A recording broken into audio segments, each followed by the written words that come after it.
Terima kasih Anda masih bersama kami. Pemerintah Kota Makassar akan melelang 432 kursi kepala sekolah. Pendaftaran ini dibuka secara umum mulai Senin 12 Oktober 2015 hari ini.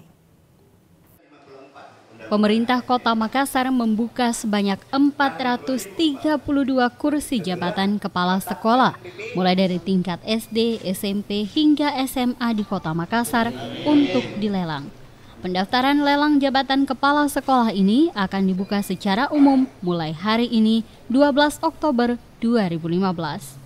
Sekda Kota Makassar Ibrahim Saleh mengatakan pemerintah Kota Makassar telah menyiapkan surat edaran kepada seluruh kepala sekolah dan selanjutnya UPTD yang akan menyampaikan informasi tersebut kepada guru-guru.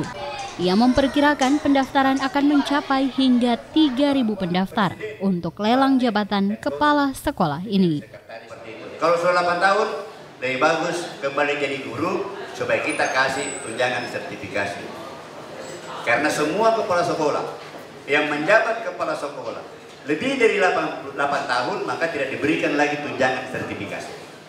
Dalam seleksi pendaftaran lelang jabatan kepala sekolah ini terdapat 12 persyaratan. Di antaranya, usia maksimal 56 tahun, serta telah berpangkat minimal golongan 3C, dan sebelumnya tidak pernah menduduki jabatan sebagai kepala sekolah selama 8 tahun.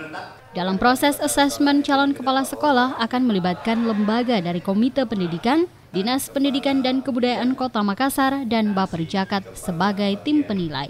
Dari Makassar, Fitriana Sari, GoTV memberitakan.